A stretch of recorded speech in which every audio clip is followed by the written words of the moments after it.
तरातर बना हुआ लड्डू खिलावे उसका मैं बहुत वरदान देता हूँ जो मेरे संतों को खिलाता है। हाँ, आप लोग खिलाना जरूर संतों के यहाँ बैठे। हाँ, भगवान खुश होते हैं जो संतों को खिलाता है महाराज। हाँ, भगवान कहते हैं बोले संतों के मुख से मैं खाता हूँ। हाँ, वैश्वानर के रूप में मैं बड़ा प्रसन्न हो जाता हूँ और इन्होंने जो अपराध किया है वो अपराध मैं अपना मानता हूँ क्योंकि मेरे सेवक है, मेरे सेवकों ने आपका अपराध किया, मैं अपराध अपना मानता हूँ।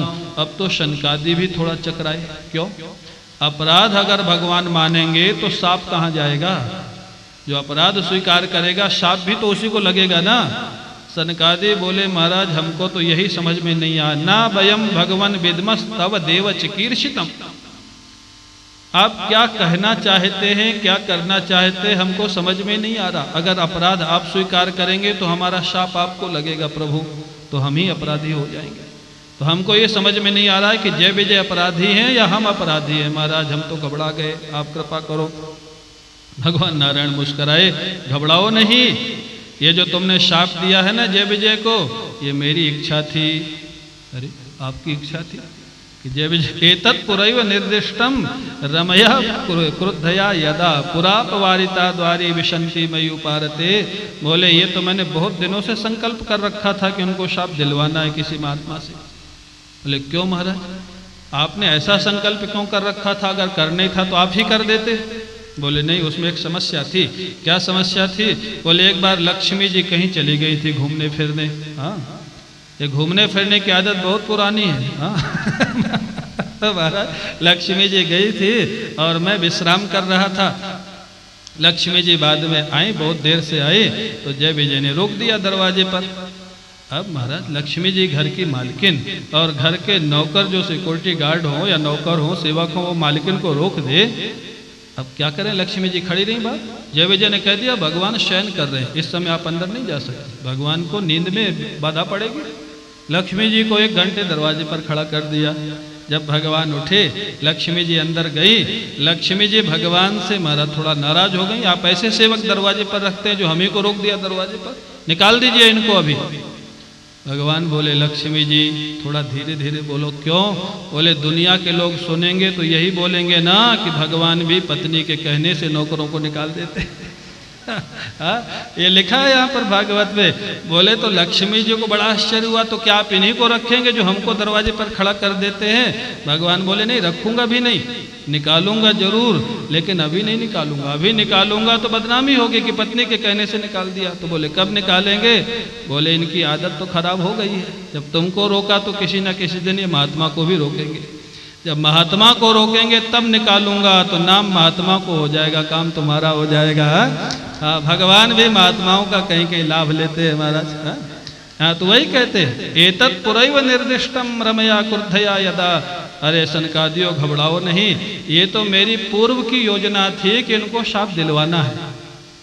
जब जय विजय भी वहीं खड़े थे, जय विजय ने जब ये सुना भगवान के चरणों में गिर पड़े। महाराज हाँ, हमारा उद्धार कैसे होगा, हमसे अपराध हुआ, हमारा उद्धार कैसे होगा? भगवान बोले घबराओ नहीं, तुमको भी मैं वरदान देता हूँ। अगर तुम 3 जन्म के लिए मृत्युलोक में जाओगे तो मैं 4 अवतार लेकर के आऊँगा और तुम्हारा उद्धार करके वापस वैकुंठ में ले आऊँगा। उनको भी महाराज आदेश दे दिया, हाँ वरदान दे दिया। ब्रह्मा जी कहते हैं वही जय विजय दिति के गर्भ में है, वही जय विजय दिति के गर्भ में। अब हमारा 100 साल हो गए, कहाँ तक गर्भ में धारण करें, उनके प्राकट्य का समय आ गया। दोनों बालकों का जन्म हुआ। कश्यप जी ने दोनों का नामकरण किया। बड़े का नाम हिरण्यकश्यप, छोटे का नाम हिरण्याक्ष। हिरण्यकश्यप की कथा आप लोग आगे सुनेंगे 7वें स्कंध में। हिरण्याक्ष की कथा यहाँ पर है। हिरण्याक्ष जैसे जन्म लेता है, गदा लेकर के महाराज दौड़ा, सबसे पहले स्वर्ग पर आक्रमण कर दिया। हाँ, इंद्र की बड़ी समस्या है, कोई भी दैत्य तैयार हुआ पहले स्वर्ग पे धावा बोलता है। इंद्र तो छोड़ छाड़ के भाग गया स्वर्ग को। अब कोई लड़ने वाला नहीं मिल रहा है। दैत्य का दूसरा स्वभाव है कोई लड़ने वाला चाहिए। हाँ, उसको कोई लड़ने वाला चाहिए, दिन में कोई ना कोई, बिना लड़े उसको शांति नहीं। जब इंद्र कोई मिला नहीं, देवता इत्यादि कोई मिला नहीं, तो जल राशि जल को पीटने लग गया हाथ से। जल पीटने लग गया तो जो वरुण के दूत थे वो भागे। वरुण जो जल के देवता, वो दूत भागे तो सोचा ये भाग के जहाँ जाएंगे वहीं चलूंगा, इनका मालिक होगा वहीं तो जाएंगे ना, उससे लड़ूंगा चल के। दूतों के पीछे पीछे पहुंच गया, देखा वरुण लोक में, हाँ वरुण बैठे हुए सिंहासन पर बैठे, समझ गया लगता कोई शक्तिशाली व्यक्ति है। हाँ दूर से जा करके तत्रोपलभ्या सुरलोकपालकम यादो गणानाम ऋषभम प्रचेतसम स्मयन प्रलब्धुम प्रणिपत्य नीचवत जगाद में देह्यधिराज संयुगम। हाँ नीचवत प्रणम्य प्रणिपत्य नीचवत, बोले प्रणाम तो किया, लेकिन कैसे प्रणाम किया, बोले नीचों के जैसे, हाँ उद्दंड लोगों के जैसे, दुष्टों के जैसे, वरुण जी दंडवत, हाँ जैसे लाठी मार रहे हो। और हंसने लग गया। ये शास्त्र में लिखा है, जो चलते हुए खाता है, हंसते हुए बात करता है, दो लोग बात कर रहे हो उसके बीच में पहुंच जाता है, ये मूर्खों का लक्षण है। हाँ ये मूर्खों का लक्षण। हंसने लग गया प्रणाम करके, वरुण जी दंडवत, हंसने लग गया। वरुण जी समझ गए, हाँ ये कोई दुष्ट है, हाँ ये प्रणाम नहीं कर रहा है तो चिढ़ा रहा है, प्रणाम करके ये चिढ़ा रहा है। दंडवत, प्रणाम करने का कोई तरीका होता है। वरुण जी सिंहासन पर बैठे हैं तो जा करके हाथ जोड़ो या साष्टांग प्रणाम करो, जो हमारी परंपरा है साष्टांग प्रणाम की, या दोनों पैरों में दोनों हाथ रख के प्रणाम करने की, या हाथ जोड़ के प्रणाम करने की। अब आजकल तो महाराज नई जनरेशन में वो सब गायब होती जा रही है। हाँ आजकल हाथ जोड़ना तो सीखे ही नहीं। बहुत अगर सीखे होंगे तो सिर झुका देंगे हैं, और सिर ऐसा मारते हैं जैसे बैल सिर मारता है ना, हाथ वाथ से कोई मतलब ही नहीं, सिर मार देंगे जाके आगे, अगर बहुत प्रयास करेंगे। और नहीं तो महाराज आजकल तो टाटा बाय बाय हाय हाय का जमाना आ गया। हाँ मैं सिंगापुर गया, वहाँ भागवत किया, तो वहाँ भी महाराज हेलो हाय, फोन उठाएंगे तो हाय। अरे पहले कोई दुर्घटना होती थी तो लोग हाय बोलते थे, हाँ आज फोन पे हाय, ये कौन सी संस्कृति है भाई। मैंने वहाँ बच्चों से कहा तुम हाय ना बोल करके जय श्री कृष्णा बोलो, हाँ जय श्री राम बोलो, हरि ओम बोलो, क्या उससे बात नहीं होगी, अच्छी बात होगी। हाँ आपके मन में भगवान के संस्कार आएंगे, आपका मन शुद्ध होगा। हाँ हेलो हाय करने से तो मन में भी दुख होगा, संस्कार भी बिगड़ेंगे। हाँ कितने बच्चों ने वहाँ छोड़ दिया हेलो हाय बोलना, हाँ जय श्री राम बोलने लग गए, जय श्री कृष्णा हरि ओम बोलने लग गए। ऐसे ये बोलने का तरीका है, प्रणाम करने का तरीका है। वरुण ने देखा है कोई दुष्ट है। वरुण बोले क्या चाहते हो, बोले युद्ध चाहता हूं तुमसे, मेरे को लड़ना है किसी से। वरुण बोले मैं तो नहीं लड़ सकता तेरे से, तुम चाहते हो इससे क्या हुआ, मेरी शक्ति नहीं तुमसे लड़ने की। बोले फिर या तो लड़ो या तो कोई बताओ लड़ने वाला। हाँ बस दुष्ट को तो कोई चाहिए। अब वरुण जी या तो बताओ या तो स्वयं लड़ो। एक बड़ौदा में सज्जन है अभी, वो अपनी घटना सुनाते हैं। बोले जब वो पढ़ते थे कॉलेज में तो उनका रोज का नियम था कि एक आध बच्चे की रोज पिटाई करना है किसी भी तरह से, नियम था। और वो दोनों भाई पढ़ते थे वहाँ, एक नीचे के क्लास में एक जूनियर था एक सीनियर था। बोले एक दिन कोई बच्चा मिला नहीं, कोई कारण मिला नहीं पीटने का, और वो दोनों भाई बस की वेट कर रहे थे, रोड पे खड़े हुए। एक तीसरा लड़का आता हुआ दिखाई दिया, तो जो बड़ा भाई था ना जिसकी आदत थी पीटने की, वो छोटे भाई को बोलता है कि ये लड़का जैसे पास में आवे तो तू इससे कह देना कि तूने मेरा पेन क्यों छीना। छीना नहीं है लेकिन तू कह देना इसको, जैसे तू कहेगा वैसे 4 थप्पड़ मारूंगा मैं इसको, क्योंकि मेरे को मारना है किसी को।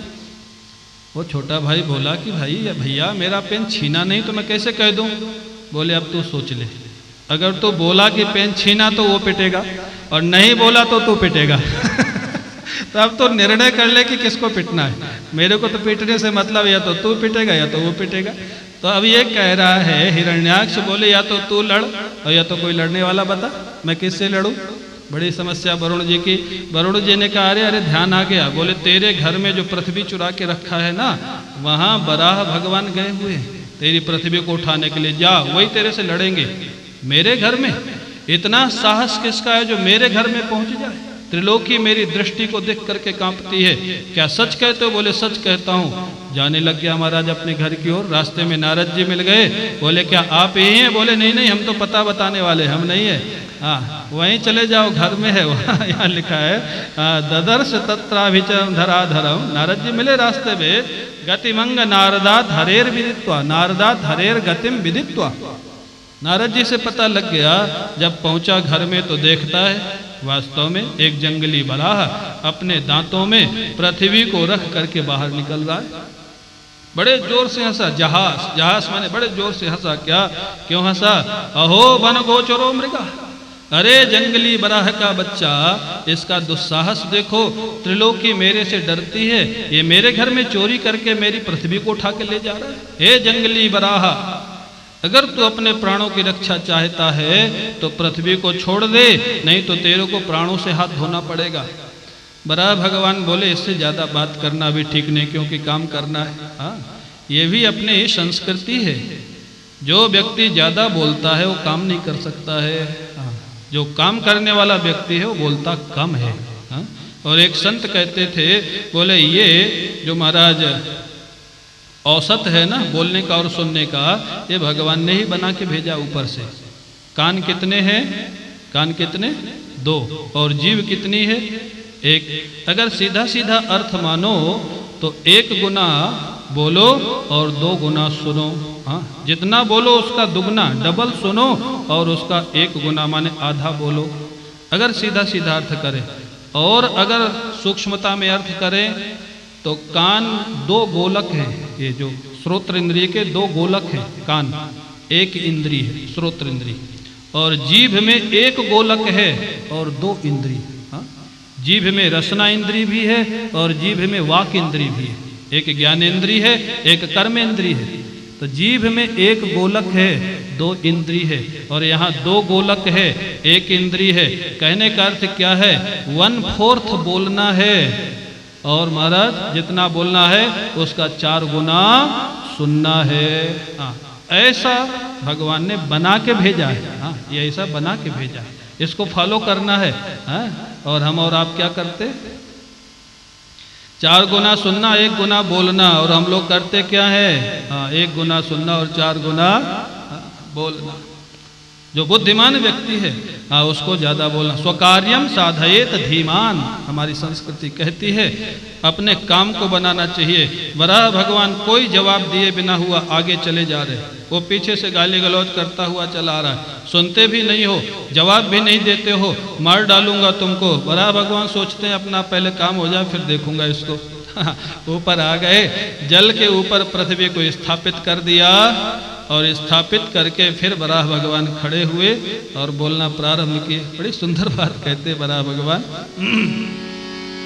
सत्यम वयंभो वन गोचरा मृगा, युष्मद्विधान मृगये ग्राम सिंहान, न मृत्युपाशये प्रतमुक्तस्य वीरा, विकथनम तो गृहणंत भद्र।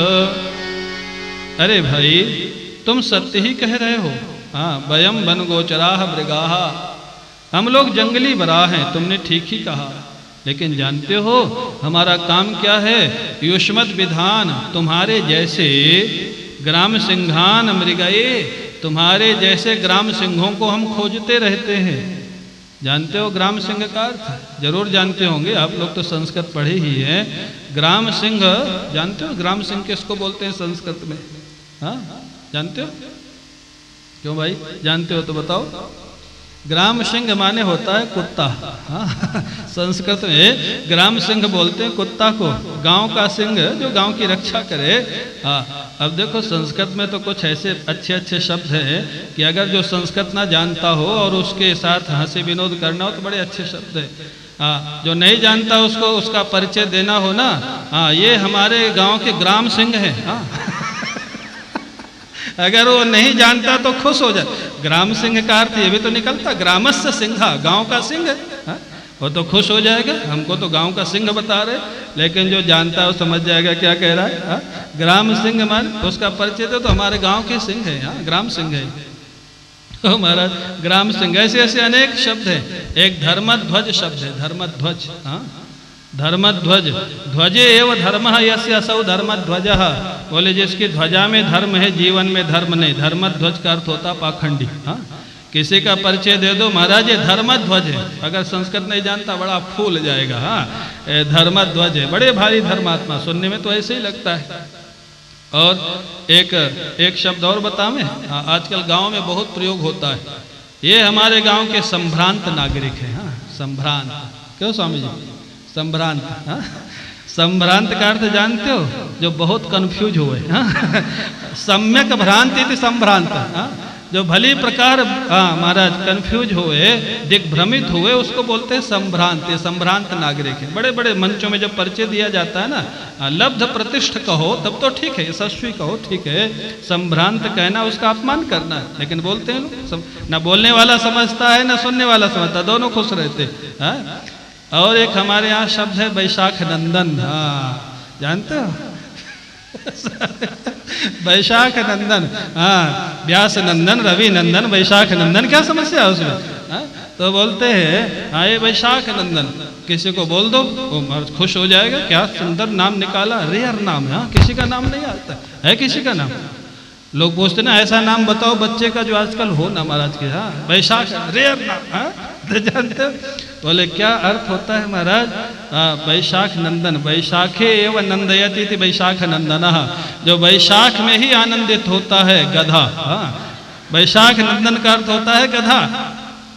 काशी के पंडित तो उससे एक कदम आगे और बढ़ गए, वो समझ गए वैशाख नंदन तो पॉपुलर हो गया। सब लोग समझ जाते हैं जो पंडित हैं कि वैशाख नंदन का अर्थ गधा है, तो वैशाख नंदन नहीं बोलते, वो बोलते हैं चैत्रोत्तरवर्ती नंदन, माने चैत्र के उत्तरवर्ती है वैशाख, उसमें जो आनंदित करे वो